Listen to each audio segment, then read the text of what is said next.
call this meeting to order. So I make a motion to call the meeting for the Public Service Committee to order. It's 3rd of August, 2020. Second. All in favor? The ayes have it. Pursuant to Governor Baker's allowing us to do these meetings over Zoom, chapter number, we're doing this over Zoom. So tonight, I look forward a motion to take off the table. First item, which is the City Council review and confirmation of the mayor appointing Miss Darcy Lambert to serve as a member of the Holyoke Historic Commission. So moved.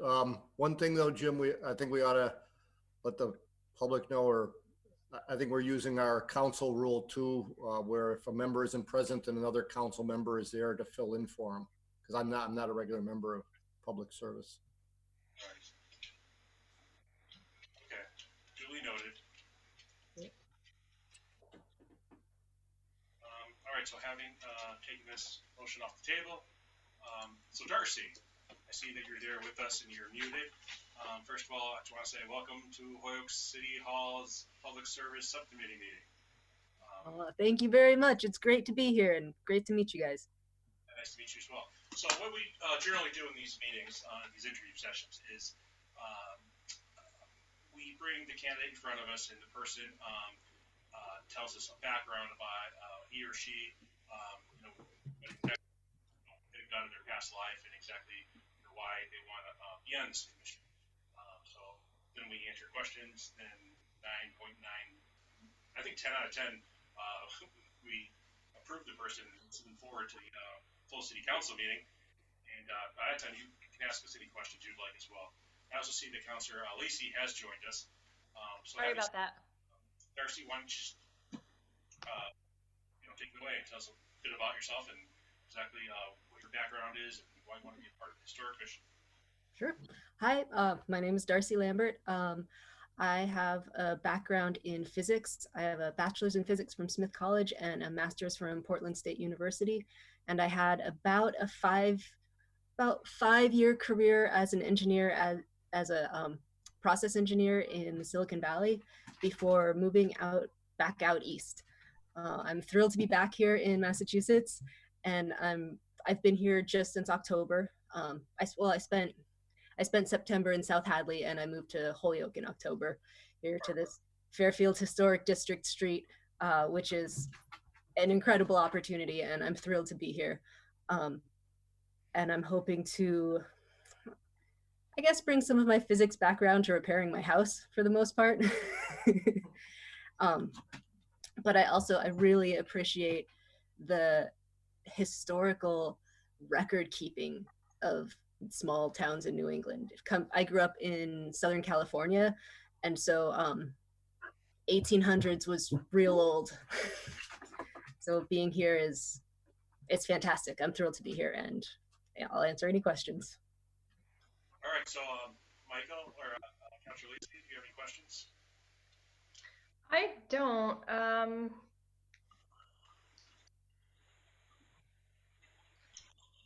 Hey, Michael.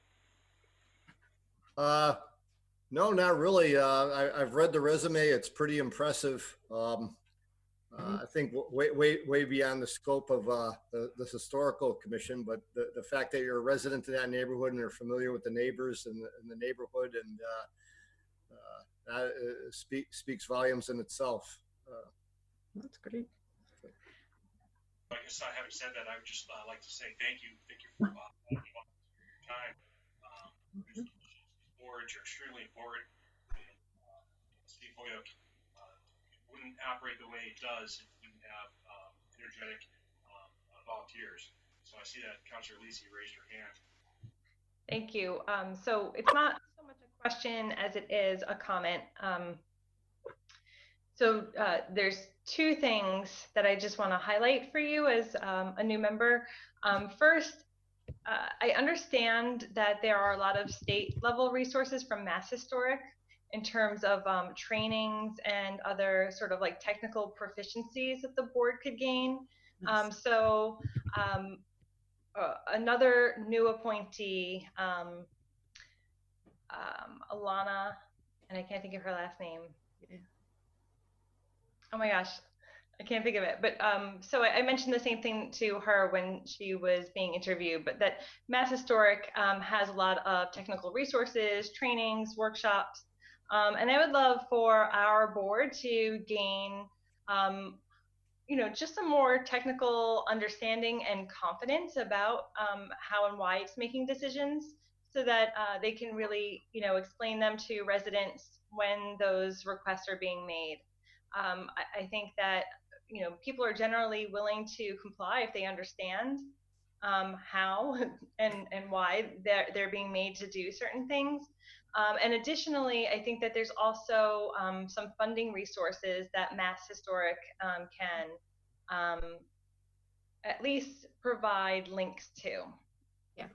So if people, are being asked to do something that presents perhaps a small, financial hardship, but more than what they would feel comfortable with, there's probably a ton of resources that Mass Historic can then link our community members to.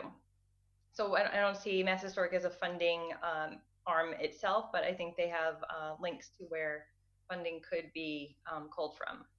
Yep.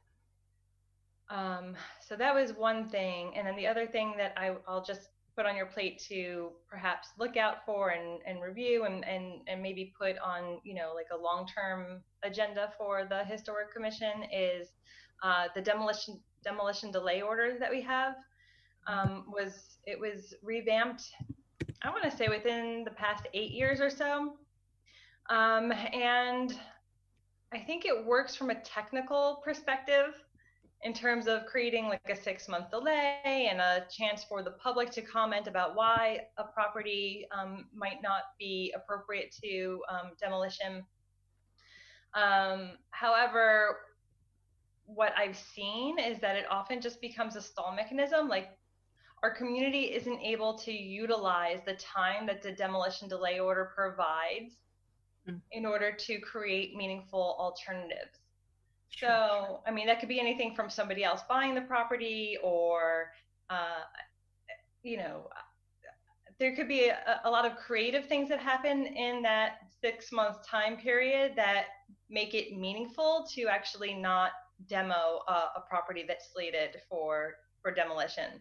But what we've seen is that 6 months goes by, we said don't demo, but nothing more comes of the process other than a delay. So the delay is not meaningful unless we can create an alternative, and that's not been happening. And I think that that's something that we really need to figure out a way. And I think it's a community level mechanism. It's not going to be a government mechanism to say, oh, like the government's going to come in and find the alternatives. I think the government provides that 6-month delay in which the community then needs to be able to quickly, rally resources and options.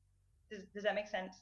It does make sense. And I wonder if the lack of efficiency in that time is more, I wonder how much it's about like publicizing it, communication, and how much it's about actual engagement with people that might know and not have a way to be involved.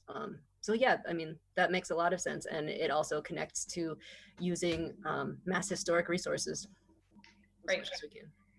Right. And so, I apologize, I don't have any more questions for you, but I do want to offer that, as I think those are two important, issues that we need to look at through the Historic Commission. That makes a lot of sense. I will look at that. Thank you. Are you familiar with our Historic Commission now? Have you seen any of the meetings, or if you have taken a look at any previous minutes? So I have been going to the local Historic Commission meetings for, actually, I went to one in public before Zoom. So a couple of them. All right, well, that's a good job. Do you have any questions for us?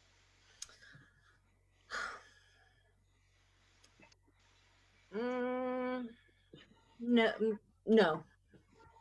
Well, if you have any down the road, all of our names and addresses and phone numbers and emails are on the line. So feel free to give any one of us a call, and we'll be answering those questions. So, okay. Oh, is this a monthly meeting, or do you schedule as needed for the Historic Commission? Oh, I mean the public, because this is the Public Service Council. Well, what we do is we wait for a few things to get in the jackets. This committee is certainly not as busy as Rebecca's or even Michael's. Um, we have some very extremely busy committees. This one isn't so much, so we wait generally until we have 5 or 6 things in the jacket because we want to bring everybody together just for one item, and then we have a 15-20 minute meeting. So what we do is we, why are you interested in being on this committee? No, just curious if I, yeah. No, if you do have any other questions, feel free to call us. I see Michael has his hand up. Yeah, just a quick question for the chair. As I understood, I thought I read it that this was for the Fairfield Ave Historic District. Correct. I just wanted to be clear on that it's not for the City Historic Right. Commission. It's for the Fairfield Ave. Yes. Thanks, Greg, because she lives up here for that. Yep.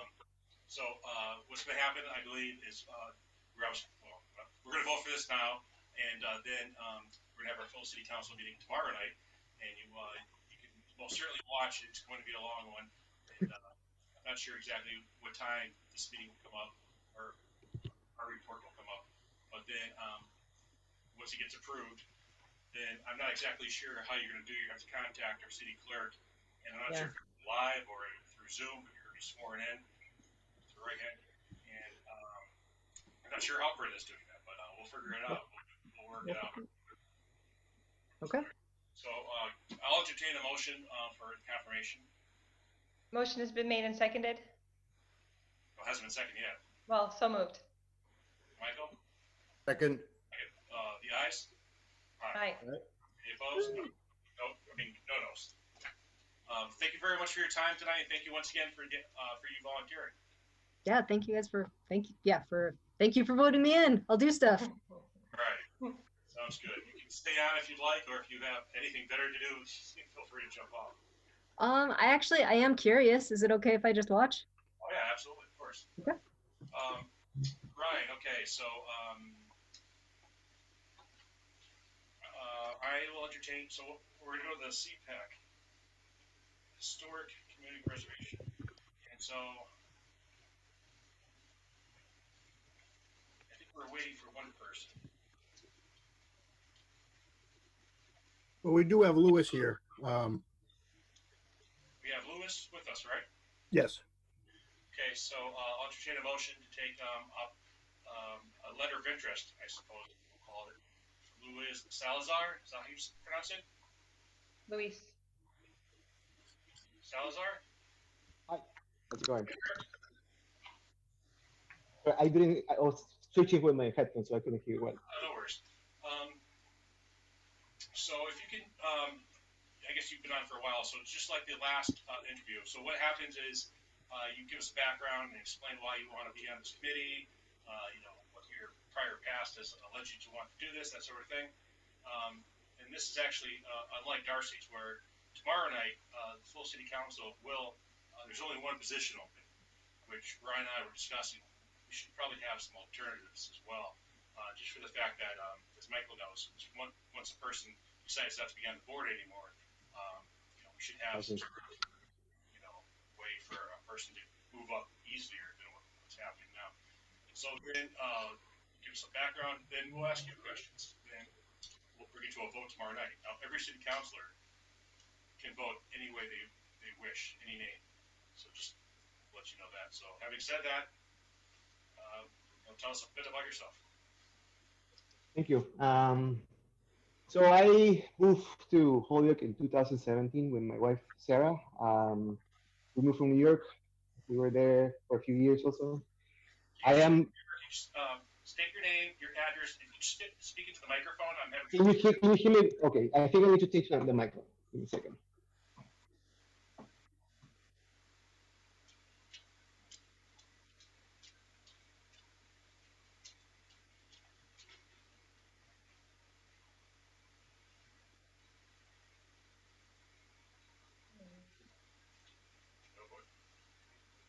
You're muted, sir. Yeah, okay. Can you hear me now better? Yes. Okay, thank you. My name is Luis Salazar. Your address and your background, that sort of thing. Sure. I'm living in 160 Suffolk Street in downtown Holyoke. I moved here, one of these roadhouses uh, nearby the Y. Moved with my wife Sarah in 2017. We moved from New York City. I am a filmmaker, documentarian. I worked for a long time in a media corporation in Spain and in England. So I worked for around 12 years in a company called Media Networks. So I learned a lot about business and all the things that you kind of don't cover in your film school. So it's a great experience. I think after that, I was really inspired to like keep up with my own like company. So I started one in South America where I'm from. I'm from Peru, and I'm Peruvian American now. And I moved. I basically work all over the place. I work in Brazil, Argentina, Colombia, Spain, England, Italy, and Mexico.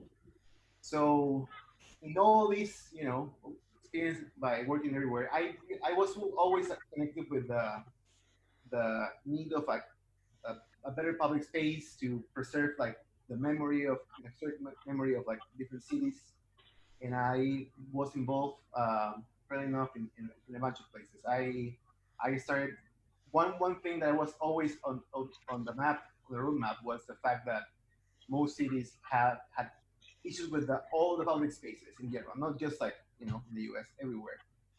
So one thing that we developed with people was it's a whole like bike initiative, bike initiative in to try to engage the people and back into their cities with like short rides, nothing like to play necessarily cars, but intention was to generate a lot of interest around uh, what's available in terms of like your past and your present with the community. The initiative got a huge outcome. We ended up like being like over 40,000 members, and I left that unfortunately a few years ago when I moved to the U.S. Then in New York, I worked with the city, a project that connected once again public space in Brooklyn, for example, and arts. So we worked doing screenings. I ended up doing most of my documentary screenings were in public spaces, in parks, and community gardens, and historical places. So I kind of got a taste and learned a lot about what is needed to like to kind of push and promote and know have an idea of like what's the status of all these activities. So since I moved to Holyoke, I got obsessed with the history of Holyoke. I did a lot of documentation, photography. I mean, library. I have probably around like 5 series of like studies of meals Say that again. and Your 5 series of what? all meals, paper meals particularly. Okay. I was in touch with a collection of pictures of all meals back in the early 1900s. I was I was about to do that this year, but I got interrupted. But we got interrupted by this. Um, so yeah, I have a really I feel connected a lot with the fact that there's a lot of things to say about. There's a lot of stories. There's a lot of like things that we can value, even if we were there for a while. I think that there's some I have the like to have fresh eyes. I can see things more like with a naivete, and I think I like the fact that I don't know that much, but I also respect the people who knows a lot. So I think it's back and forth, and I'm really willing to volunteer for this. I think that matches a lot of my, at least on my side, um, my interest in my willing to do something for my community now. Okay. It's excellent. Counselors Lisi, any questions? If you don't mind. Yeah. Thanks, Luis, for coming on and interviewing for this position. This is about historic preservation, parks preservation, and yeah, I just wanted to get a sense of how you think you might be inclined to, or like what types of projects might you be inclined to fund? Like clearly you have like a history with media, right? I like some of what I heard you say in terms of like preserving the memory of different places. I think that the El Corazón de Holyoke project is in some ways working to preserve some of the identity of the Puerto Rican community in that neighborhood, while also allowing changes to take place. And so, yeah, I would just be interested in understanding like what would some things that you'd be looking for, like what are the types of projects that you'd want to fund, given the interest that you have in documenting and preserving the memory of a place, while also, you know, working to you know, move forward, so that we're not, you know, trapped inside of a memory alone, but that we actually honor and respect that memory while moving forward. I agree with. Thank you for your question. I want to answer you with a personal story. I work on a huge project that was basically connecting all the pre-Hispanic ruins of old cities that were in the middle of a bunch of cities in South America. So my job was to make a kind of like bringing awareness to like what's going on with those places normally neglected by everybody. Not if you ask a kid in the street, they will basically say, okay, what's this? I don't know, I haven't clue. It's just dirt.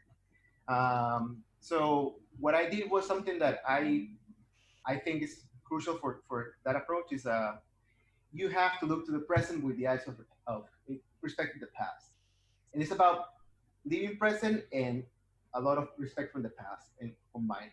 It was just what I moved people, for example, to all these places that were neglected. And I worked with an artist that created a huge amount of like landscape painted based on architecture, based on archaeological facts. So it was kind of like the year 1,000 years ago. And people got completely, you know, I think emotional towards seeing their own city 1,000 years ago. So I feel like I don't know. I feel like there's a lot of projects that are really connected with the present, public space, connection with trying to integrate something historical with something new, kind of collecting stories from people, memories. I think that's also a living material. It's not just, you know, library or for documentation. I think there's a lot of history in each family in Holyoke. There's a lot of ways to connect with this space. And I think there's a lot of also, in my opinion, need for integrated these wonderful stories from the past with new stories from the present. So I'm also looking forward to like have more new stuff. And overall, I think, and I think that the most important, the key ingredient is how you can keep promoting your own space through something that is completely not traditional, but which actually is much nicer for people, like from films, from like, you know, if whenever it's possible, some sort of like event, some like El Corazon, they did a lot of events throughout the street. And I feel like that's a way to engage for that kind of like relationship. And I don't know if I answered your question, but I think it's mostly what you're bringing to mind are some of the projections that happened with the soldiers' home crisis, and the way that like the, you know, soldiers and veterans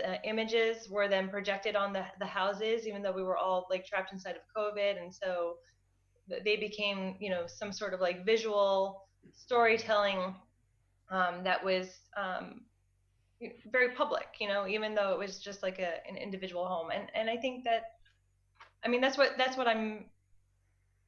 what's coming to mind for me. It's a recent example. It's something that's concrete that's coming up with my mind as I hear you speak a little bit more, I guess, you know, philosophically about I think every philosophical like approach has a lot of like really down to earth approaches. I think that's the part that I can bring into the table. I can connect both worlds.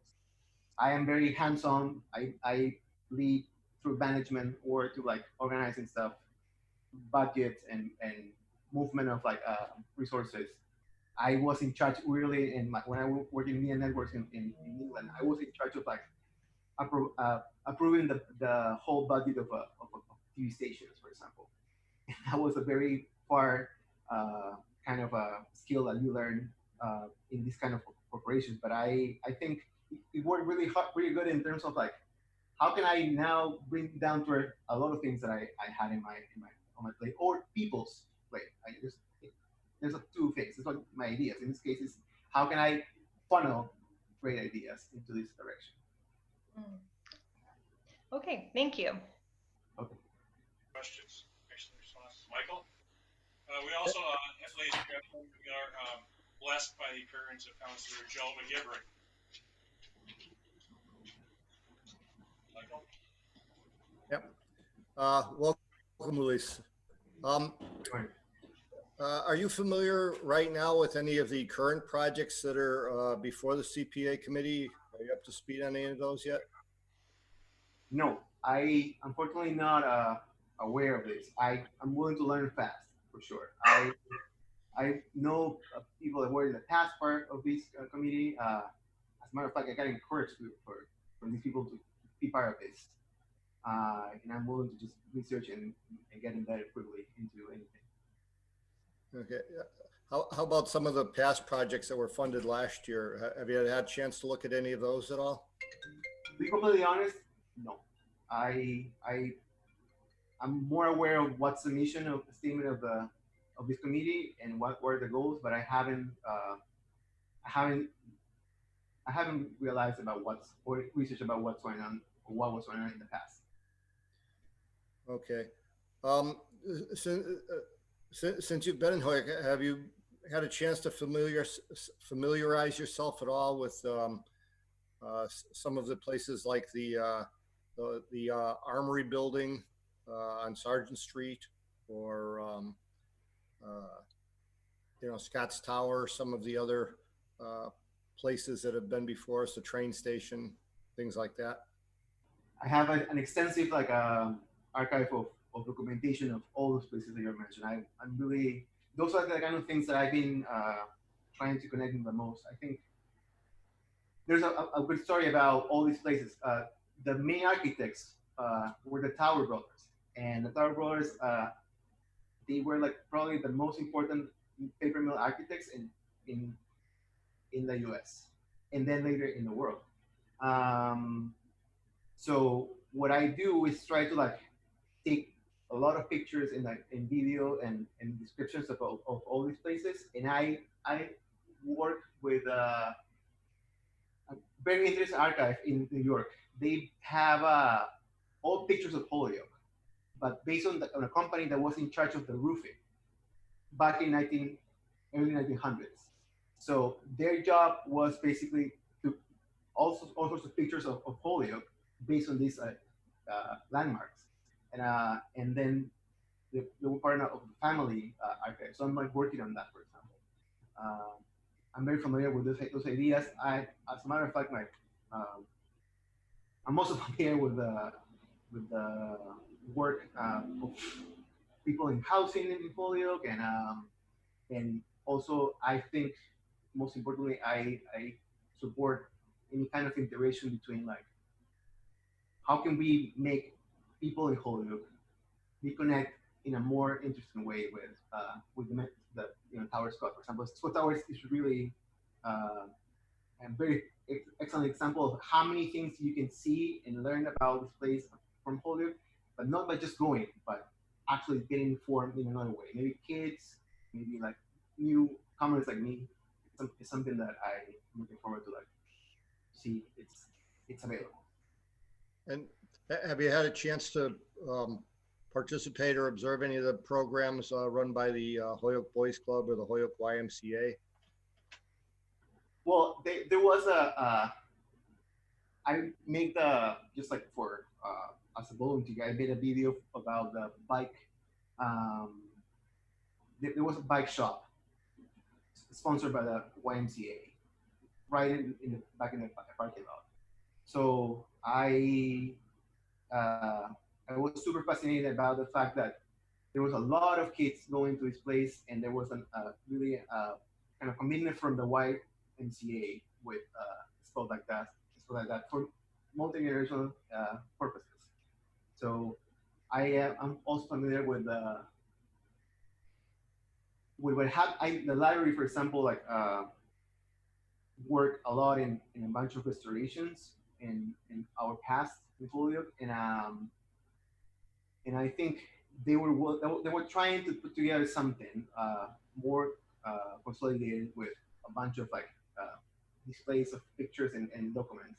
Unfortunately, we once again we caught up with this pandemic, but I think there's still I don't know what the current price, but I know the spaces that need some connection, some integration with some funding.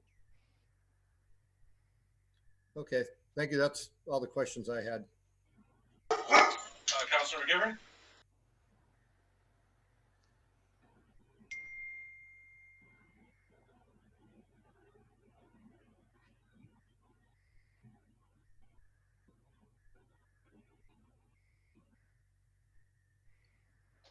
Sorry, my mouse is acting up again. I know how to unmute. I apologize. I had a merry-go-round meeting and we just got done. And I appreciate the committee. I just wanted to meet some of the candidates tonight, both for the CPA, and I see Darcy Lambert's here for the Historic Commission. And I just wanted to check out everybody and see what, thank you for coming, both of you for coming forward. I think they're both important parts of not just preservation, but important parts of the city. I think when it comes to CPA, and I've been meaning to talk to Councilor Sullivan about this, is there's some restrictions being tucked on the historic category of the CPA grants. And I think those restrictions, my own opinion, and I have a little bit of a conflict here, are kind of tight and kind of tough.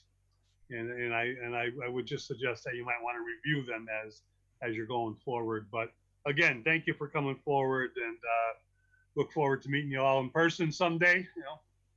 Thank you, Mr. Chairman.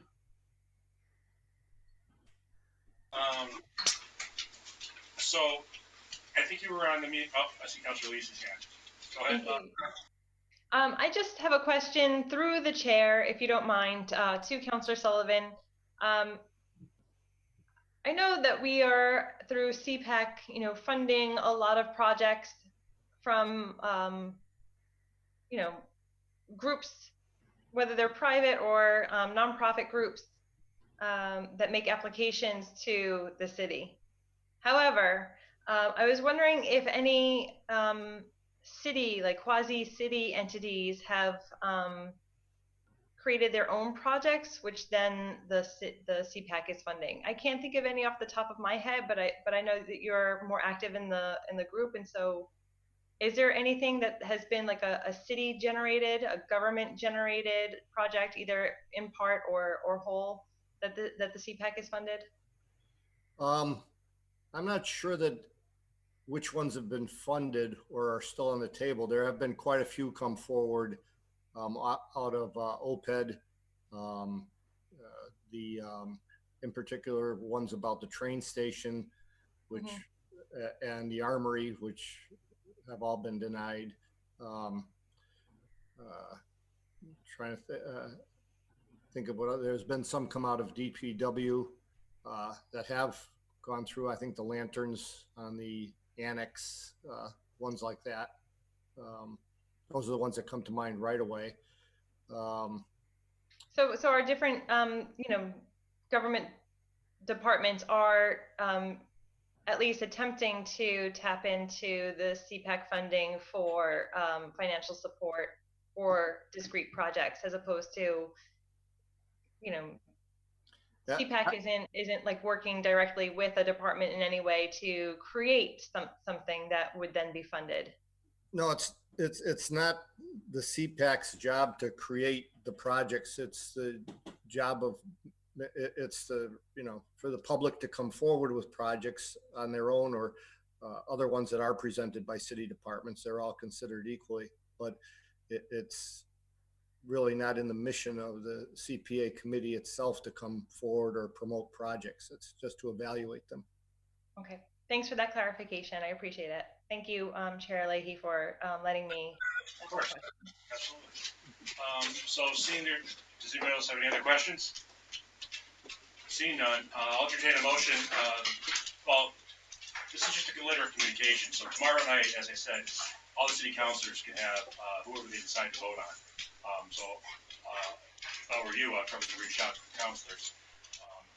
Am I missing anything, Joe?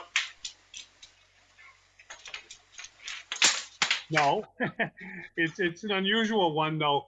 How many CPAC individuals came? Just one? How many? Just one. Lewis, of course, right? And there was one other letter though. That person didn't come forward. Brian, right now I don't see the person online, but Brian, you with us? Brian going once? Where are you, Brian? Hey, I'm right here, Jim. Yeah, so Hasara, I emailed her. I had a confirmation email from her, I believe it was last Friday, saying that she was going to come in at 6 o'clock today, and I told her I would follow up with the details of the Zoom sign-in details, which I sent her approximately 6 hours ago. I didn't hear back from her when I sent her the Zoom sign-in details, but she has them, and I gave her a call as the meeting started just as a reminder, and she hasn't called me back. I haven't had an email back from her either. So that's where it is. And for the chair, there was also one other, I don't know, I'm just trying to confirm if you got a copy of that letter from Mr. Dominguez. All right, so this might be a very short meeting. Brian, can you give like a last minute phone call to both of the people? I don't have the contact information. I think between Darcy and myself, we can keep talking. We bring time.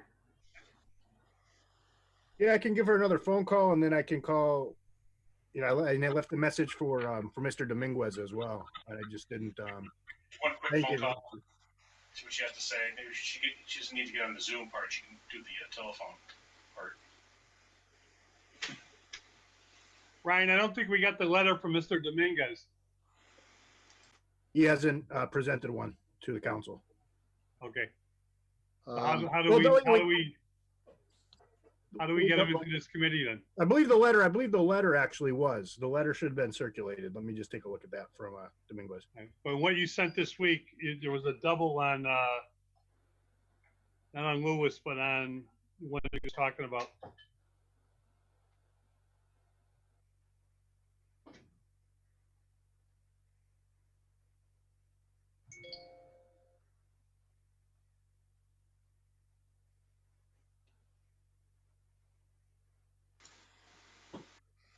The double was on Jasara, yeah. Yes. But it's a cover letter and resume, so they're not duplicates. It's just two letters as opposed to right. two candidates.